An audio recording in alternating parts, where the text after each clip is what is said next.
Profit and loss का बहुत ही अच्छा सवाल है। चलिए इसको बेसिक और इजी कॉन्सेप्ट से बनाएंगे। मैंने 1200 रुपये में 2 टॉय गन खरीदी।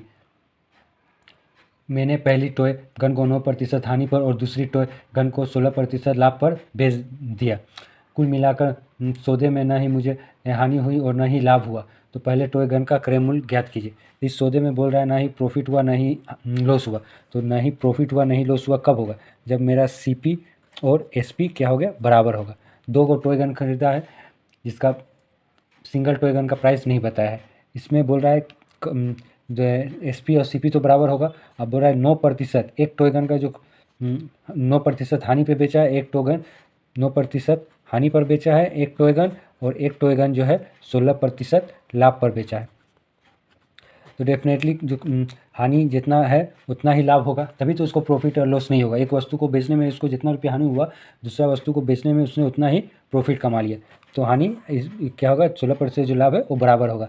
तो मान लीजिए उस टॉय गन का एक टॉय गन का दाम, पहली टॉय गन का X दाम है, उसका 9% इक्वल टू Y का 16% बराबर होगा। परसेंट के लिए 100 आ जाएगा, परसेंटेज के लिए 100 आ जाएगा। ये 100 कट जाएगा।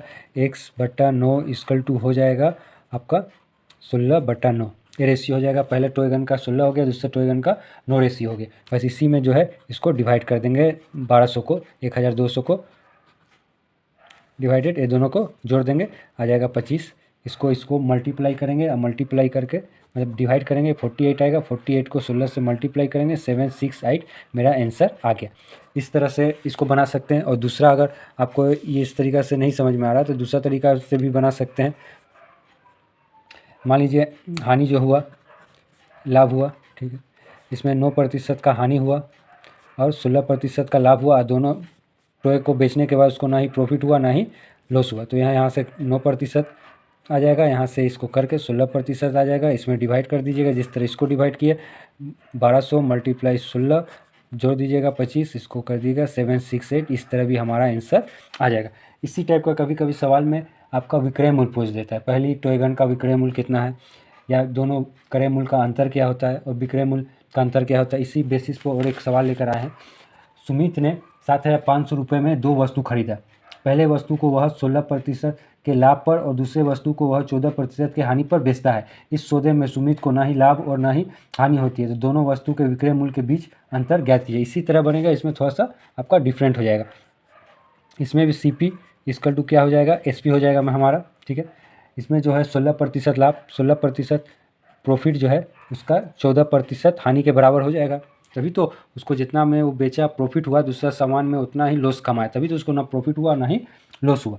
तो मान लेते हैं जो है प्रथम वस्तु का जो CP है X और दूसरा वस्तु का CP जो है Y, ठीक है। तो इसका X मल्टीप्लाई 16/100 हो जाएगा। जिस तरह उसको ऊपर वाला पहला सम को बनाए उसी तरह 14/100 हो जाएगा। 100 कट जाएगा। X/Y का रेशियो जो आ जाएगा आपका 14:16 आ जाएगा। इसी को 7500 को हम लोग डिवाइड कर देंगे 14 और 16 में। 14 इसको जोड़ेंगे, कितना आएगा? 30। इसको काटेंगे, काट कर इसको मल्टीप्लाई करेंगे तो 3500 एक वस्तु का दाम आया और दूसरा वस्तु का दाम आया 4000, ठीक है। अब इसको आया, ये हमारा क्या है? CP है, कॉस्ट प्राइस है। अब इसको हमको क्या निकालना पड़ेगा? SP निकालना पड़ेगा, सेलिंग प्राइस। तो पहले 3500, इसमें क्या हुआ? उसको 16% प्रॉफिट हुआ तो मल्टीप्लाई हो जाएगा 116/100, ठीक है। 0 कट जाएगा, इससे मल्टीप्लाई करेंगे तो 4060 आ जाएगा। उसके बाद 4000 है, 4000 का क्या हो जाएगा? यहाँ पे 86/100 हो जाएगा। लॉस पे बेचा है। दोनों का आप क्या निकाले? कॉस्ट प्राइस निकाल, सेलिंग प्राइस निकाल रहे। कॉस्ट प्राइस तो हमारा निकल गया है, अब सेलिंग प्राइस निकाले। ये दोनों का घटाएंगे, डिफरेंस जो होगा 620। ये मेरा आंसर आ गया। यही पूछ रहा था सवाल में। अब इसको दूसरा कॉन्सेप्ट से भी बना सकते हैं। मेरा जो है, अब मान लेते हैं उस वस्तु का SP और CP बराबर होगा, ठीक है। अब मान लेते हैं उस वस्तु का SP इक्वल टू X है और दूसरा वस्तु का जो है SP जो है सेलिंग प्राइस Y, SP ही मान ली, डिफरेंट पूछा SP। तो X का जो है इसका जो प्रॉफिट होगा इसके लॉस के बराबर होगा। तो एक्स का 16% तो क्या है हमारा सेलिंग प्राइस है, तो क्या हो जाएगा 116 हो जाएगा। समझ में आ रहा है। वाई इंटू 14 बटा क्या हो जाएगा, इसको लॉस में बेचा कितना 14%, तो 86 हो जाएगा। इसको काटिएगा 8 बार में, इसको काटिएगा 7 बार में, इसको काटिएगा 43, इसको काटिएगा 58, फिर इसको काटिएगा 4, इसको काटिएगा 29, इसको मल्टीप्लाई कीजिएगा एक्स बटा वाई इक्वल टू आ जाएगा आपका 203 बटा 172।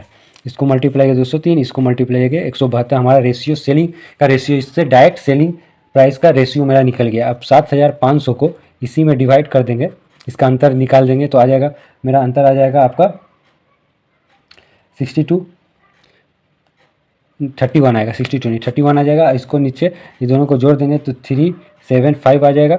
इसको काटेंगे यहाँ 2020 आ जाएगा, मल्टीप्लाई कर देंगे 620, मेरा आंसर आ गया। ये दूसरा तरीका था सवाल को बनाने का।